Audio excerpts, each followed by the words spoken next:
Yeah, make Nigeria better. And that's our next conversation this morning, stemming this grid collapse thing. You, of course, know that there was a power outage, nationwide power outage for about 10 hours the course of this week when the national grid collapsed due to a fire. Well, this grid collapse thing has happened multiple times in recent time, and the latest outage on Thursday affected all of Nigeria's 36 states and the FCT before electricity was restored in most parts. You mean there was no power in Aso Rock?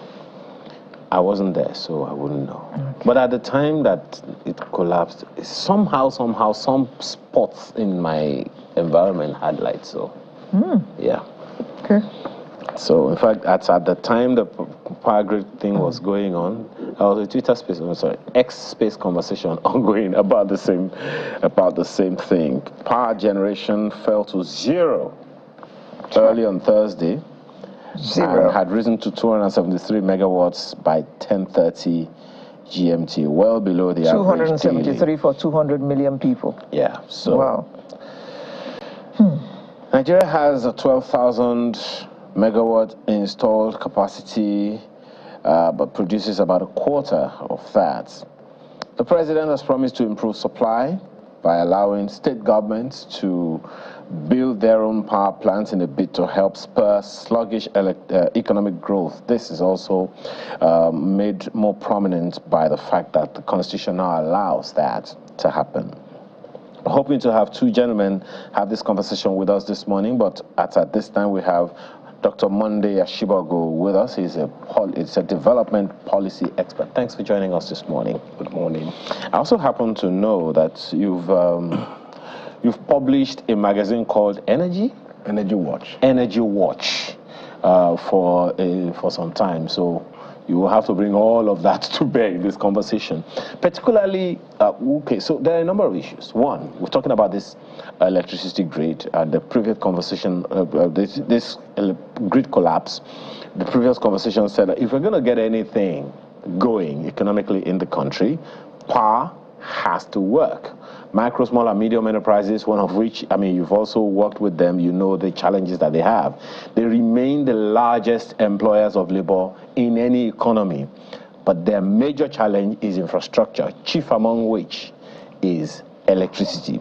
So that's on the one hand. On the other hand, rural electrification projects have been on in the country for a while, and the AFDB is also talking about some $250 million for rural electrification, which is not something new. But talk to us, first of all, about this first idea that a number of people have. The entire electricity industry is cumbersome and confusing. Too many agencies that we don't even know what they're all doing. Why can't it be just as simple as what happens in telecoms? We have NERC, we have NEMSA, we have bulk purchasing, we have all kinds that I can't even list. Transmission company, you have distribution company, So help us understand the industry as much as you can. Well, one who would have been an expert to speak on that would have been Dr. Amadi. But I would say... and we're still hoping that he can join us before the end of this segment. I would just speak from my own point of what I understood when the government was unbundling the National Electricity Power Authority. NEPA. You know, NEPA. It was just one big monster we couldn't deal with. And the reasons why you have too many agencies today and different companies, the entire objective was for efficiency, to have things running very, very well. So you could reach out to just one person and get something solved. Now, the Electricity Regulatory Commission was there to be the watchdog. It's always been there to be the watchdog. So I expect that they will do that. Though we have some reservations about what they've done lately. There you have different components. You have the generating companies, the GenCos. You have the transmission company, and you have the distribution company, and then you have someone who has to settle everybody, the bulk trader, that aggregates funds and says, okay, you as a GenCo, this is what is due to you, and for you for transmission, this is what's due to you, and for the person who is going to deal with... Hold on.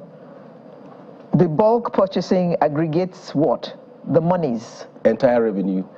Yeah. You know, there's a table for revenue sharing. Okay, if I was in Ikeja, for instance, and I was paying to Ikeja Disco, you mean the money I pay doesn't go to Ikeja Disco? It goes to Disco. Disco is a distribution company. Okay. Right? It's Discos manage the end users. Okay. Right? You don't have any business with the Genco. You don't have any business with TCN. Okay. You don't have any business with the supplier of gas or the guy who is managing the dams. So the man who generates electricity, for example, Kainji. Kainji is interested in, say, I'm giving you 1 billion naira worth of electricity. And Kainji may be giving electricities to about 10 discos. We have 11 discos. So Kainji will distribute through the transmission company that has its distribution area, its control area somewhere around Osogbo. Okay. And then you say, okay, I'm giving this guy 400 megawatts, I'm giving this guy 150 megawatts, I'm giving this guy 200 megawatts. And the disco can also have the right to say, look, I don't want 200, just give me 100. And at the end of the day, a bill is sent. Right? The job of the bulk trader is to receive the funds from the disco and pay the TCN what is due to them, and also pay the Genco what's due to them. Okay. And then the core shareholder of it is the government. So government also would also get its own share of it. Its own share of the funds. But sadly, that's not the case now. Oh. It's interesting that, you know, it still goes to the same confusion. You know,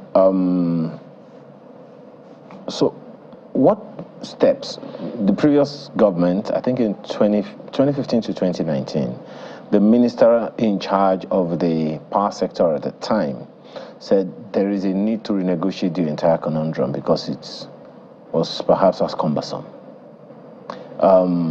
So on the one hand, people talk about electricity being privatized, and some people are still saying there's some, of course we all know that there are certain segments or sectors of the entire industry that is still under government authority, and there are some that are under, you know, private sector control and all of that. Help us understand that arrangement. What's the prevailing situation, and how has that contributed or not to the state of power supply? You know, sadly, a lot of people do not also understand that power generation is a security component.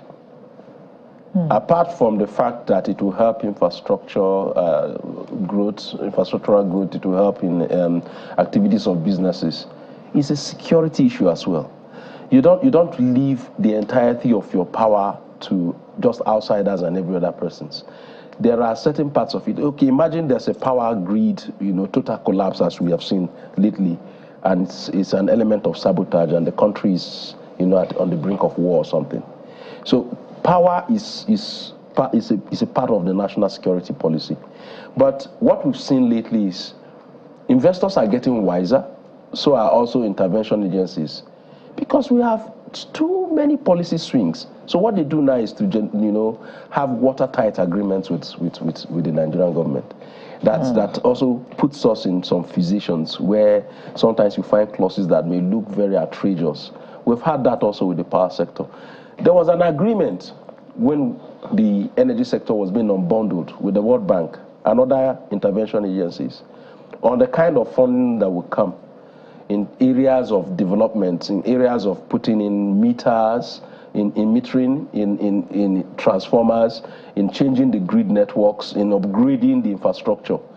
And the government on its own part had its own responsibility to play. Government was supposed to, at every milestone, meet up with certain forms of financial commitment to the discos, to TCN, to also the Gencos. But that has not happened in the past 10 years. And so, sadly, as it is, if you have that and you don't meet up to your own part of the agreement, what happens is that those who are bringing in funds will be reluctant to consistently do so.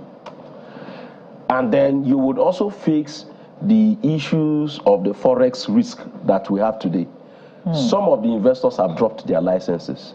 Yola, we had the case of Yola dropping their license. Benin had its license, the company that was managing Benin Electric had its license revoked. Now we have a new investor for Abuja Electric. Something is not working.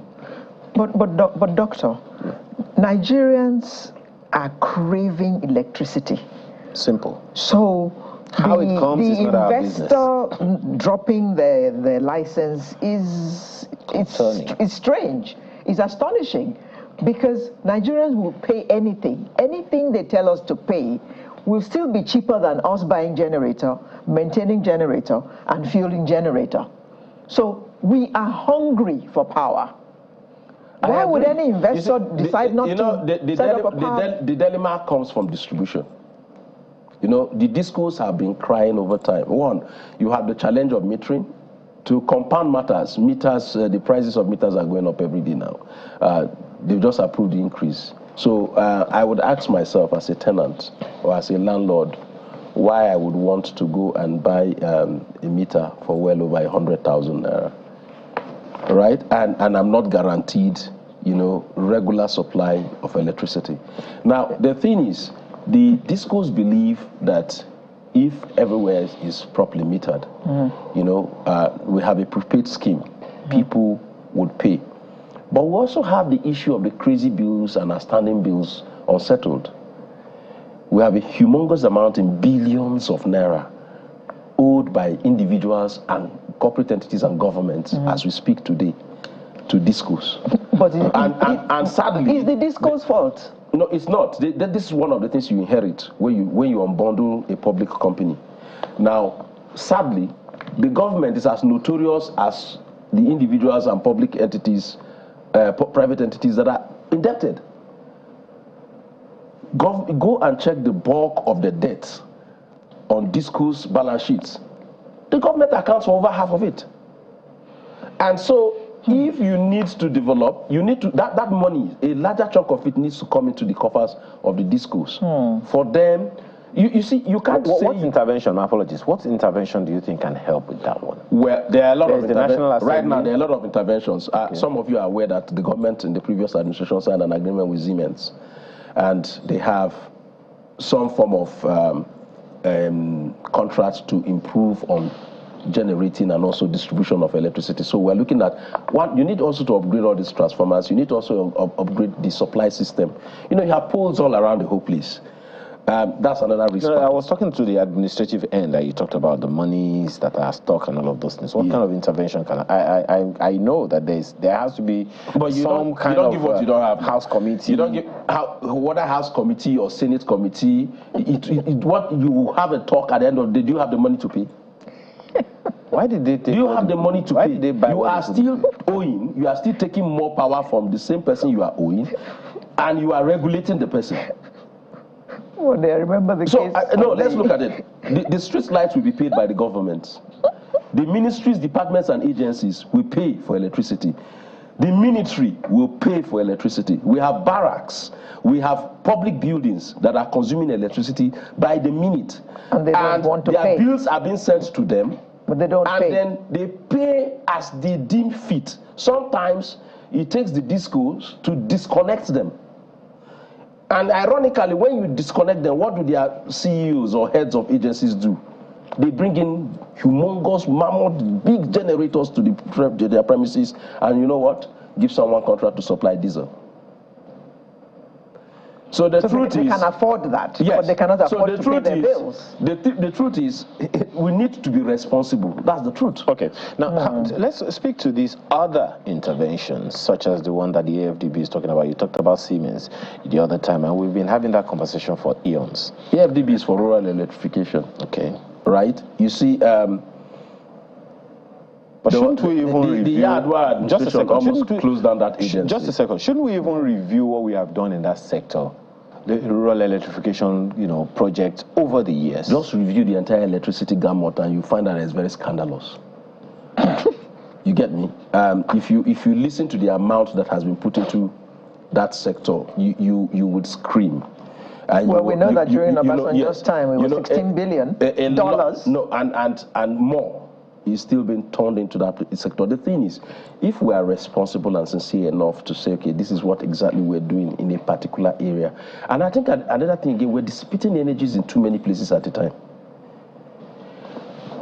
If you want to focus on, say, 4 cities at a time, but what happens is that, because there are also some political considerations to this, the moment the funds come in, everybody wants electricity in their village. I would want to, if I'm the power minister, the first thing I would do, I tell you, I will make sure that my village has the best electricity grid first. I'll do that. That's what I'm just telling you, and I'm not very repentant about it. It's what would actually endear my people. Yes, and that's what is happening today. Yeah. So once we have 250 million rural electrification, right?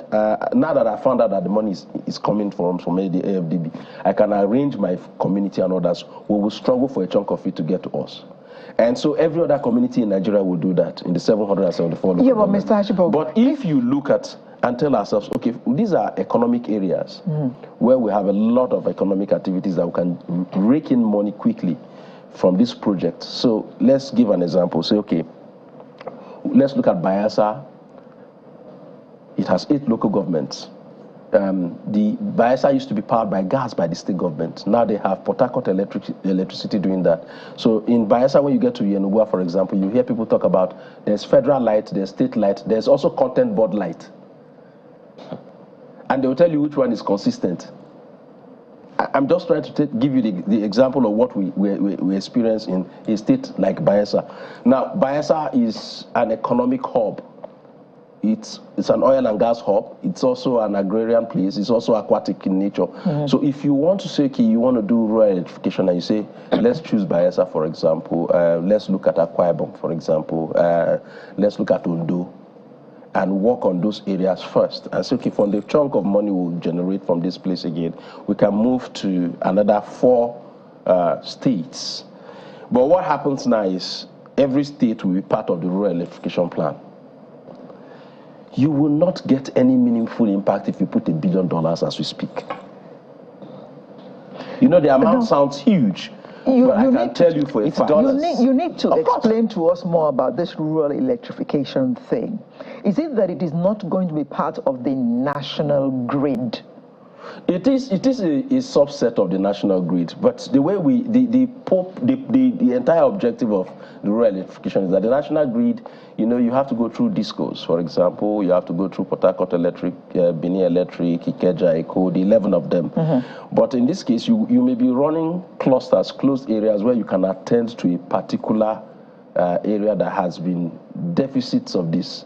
Now you find high tension cables pass through communities like mine. You know, my village has not seen electricity. We have all the poles and the transformers right now. Yes, we've succeeded. But no light. We have succeeded in having transformers, right? And we are an oil-producing community, so we also power gas to the national grid.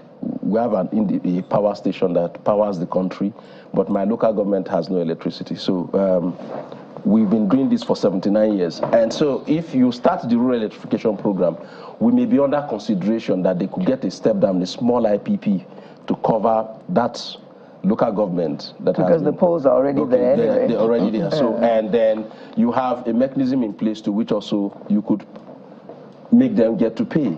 But you know, there's also an entitlement mentality in our environments. Like for those of us who come from oil-producing communities, we don't owe you anything. We don't believe. On the contrary, so you owe us. Yeah, you owe us. So why should we pay for electricity in the first place? You're taking the gas fee and all that. So there's that mentality. So when you eventually fix this light for us, we are not likely going to pay. Oh, God. Well, it's very interesting that you put it that way, because no, I'm just being even though I understand you, and that's the general understanding of a number of people have. By the time you just a second, the villages, we are not paying. Okay, so we've been in darkness for over 80 years. And you guys, those people that you talked about, also forget that you have the oil. The same way you have tomatoes and so those other things in the ground. But someone has to do the job of bringing it out. You don't have the machines, but the oil is there. You know. Anyway, that's the different conversation. Now, states have the capacity or the legal right to generate power. To generate power. Do you see that as a potential solution or another intervention long term that can help? Any forward-looking governor will take advantage of this, if you ask me. But the question is, who is willing to invest in Nigeria at this moment? I like what you started with. So let's just a second. Any forward-looking governor. Can we stay there? What are the things that they need to do? What are the things? Because you remember that Lagos, they wanted to do it with, was it Enron at the time? Yeah. Lagos, they wanted to do it. But for whatever reason, because it was illegal, there was no partnership with the federal government at the time. So if one state had attempted or had thought about it, and a good number of states are also saying that they are thinking about it now, what are the potential? How difficult is it? How will it work with the national grid? Some states have been doing this. Whether there was a law or not, they've been doing it. Most government houses are powered independently. Find out. There is no state house in Nigeria that is on national grid, except you want that state government to collapse. I say this with every sense of humility. No government house relies on the discos. They have their gas plants. And those gas plants, some of them are connected to even hospitals. Did Lagos power the hospitals? Lagos is powering hospitals. Did they require any law to do that? Sometimes we just play around the law. Yeah, the law is important because it will serve as a guide. It will give you legitimacy to do things. If you are a forward-looking person, all you need to do is to address your problems. Bayelsa didn't need the federal government when they started as a state by powering the state capital with gas, with a gas plant. The state was powering the capital for over 10 years. They were not attached to the national grid. They were not attached to the national grid. Now they have a national grid that is not even consistent. I understand that there is a community, is it Bonny Island? Yeah, but that's a clear example of how to run a system. But why I'm saying this is, you see, states... But that one is powered by one company, from my understanding. By one company. That company alone can take care of 10 states. Do you understand? So why haven't we asked them to do that? No, that's why I'm saying any forward-thinking governor should look at how you could leverage on partnership. Nigeria LNG, the liquefied natural gas, has capacity to power. It's from the same gas that it's exporting and also generating that is powering the entire Bonny Island. If you have a partnership with it to power the entire River State, they have that capacity. So if you are in partnership with Nigeria LNG and say, okay, Nigeria LNG has capacity to do this. The Nigerian Content Development Management Board powers itself in Yenogwa. It has capacity. If you partner with them, if Bayelsa State is actually forward-thinking, can partner with the Content Board to power the entire 8 local governments in Bayelsa State. All they need to do is to look at the infrastructure that the Content Board has built and say, okay, let's develop from there. But you also said something about payment. Will the state governments be willing to pay? That is why I said responsible leadership. The guy who is supplying you gas, you are indebted to him in billions of dollars. It takes a lot of government intervention sometimes for us to have power. If you don't know, go and check the debt of Gencos to the gas companies. Be responsible enough, pay for what you've been given. When you pay, people will be happy to supply. Doc, you know this thing when you were speaking about your community, it is not just your community mentality. It's the mentality of the majority of Nigerians. Because we have had too many things for free for too long. Because I remember that when I was young and I asked my father how much we paid for water, I remember him telling me that we didn't pay for water. Some utilities came free. But times have changed. Do you think that with national orientation getting to work and telling us that at the time that we were getting water for free in Lagos, in our house in Apapa, there were only 50 million Nigerians. Now there are more than 200 million of us. So we have to pay for things like water, we have to pay for things like light, if we want constant supply. Do you think that can work? Well, you see, there's nothing wrong in getting anything free. But they can't give it to us for free anymore. The cost of why you get it for free. And the consequence of getting it for free. Do you understand? You see, the reasons at that time why most of us got it for free was that we had a very enterprising middle class. And the larger chunk of our parents were civil servants. Yes. And they paid taxes. They were paying taxes. Yeah. It was deducted at source. So it's enough explanation for a man whose salary was 1,400 naira. From what part of that salary were you going to take that money from? So it was understandable that he's paid his tax. He's done his job as a public servant, and so you could give him free water, you could give him certain amenities for free. You see, as the population increases and the number of those in public service and civil service shrinks, those in private service will have to pay to compensate those who earn less. That's the balance of governance. The vulnerables must be protected. Those who are also not having the financial capacity to meet those infrastructural services must also have access to it as well. That is what governance is all about. So the system must have a balance.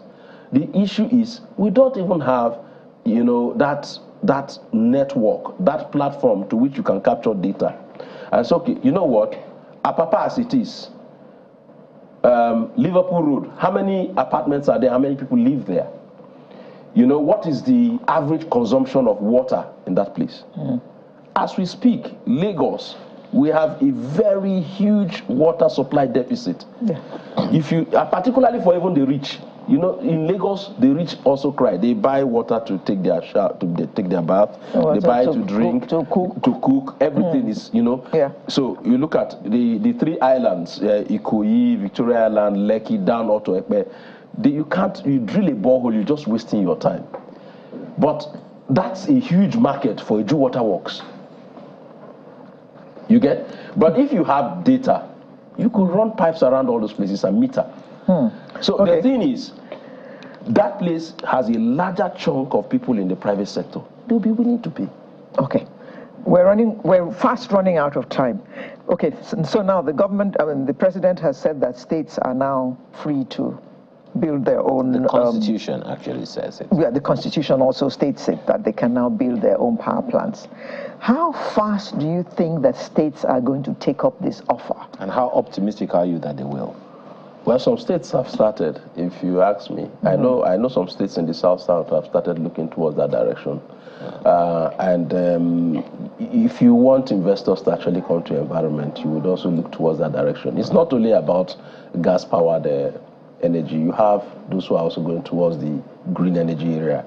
Kebbi, Katsina, there have been people who are building now the solar farms there. So the states can partner with them.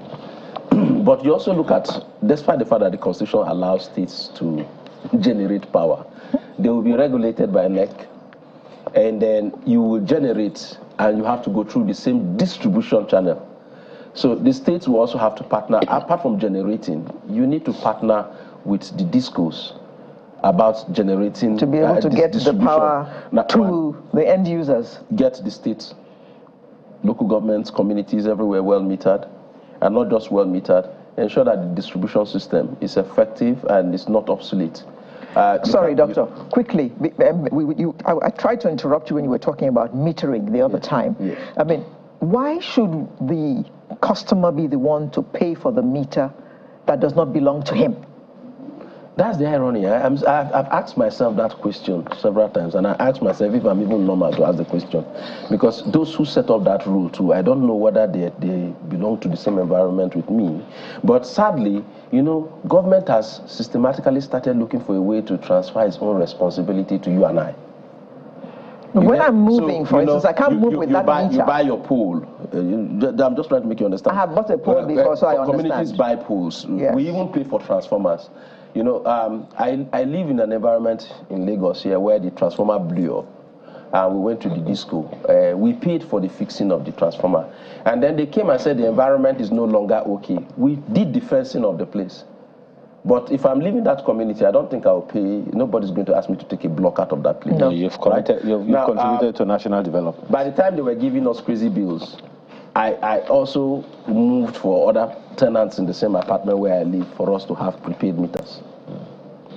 We paid, which you paid 36,000 for, or thereabout. The landlord is here to refund that money, and then he sold the house to someone else again now. So that one is here to refund to me, and I'm not sure that I'm likely going to get that money. No, you won't. So, but sadly, and when you move, you cannot move with sadly, that I've been asking this question. You know, the state now has become transactional, not to take up the responsibility. Well, it's like you're opening another lid in the entire conversation. No, I just said I should humor you because we just have to answer that question. Yeah, I can't even tend to understand why I pay for something that is not mine. It's very interesting that we put it. I will leave it. It's interesting that we put it that way because it is our reality. But I mean, let's just hope that at least one of these days we'll be able to sit down and have these difficult conversations and do the needful. Unfortunately, we couldn't really have Dr. Sam Amadi on the program today, but hopefully some other time we will. Dr. Monday Ashibago is a policy development expert. Thank you so much for joining us this morning. So when we return, who are you? We'll be right back.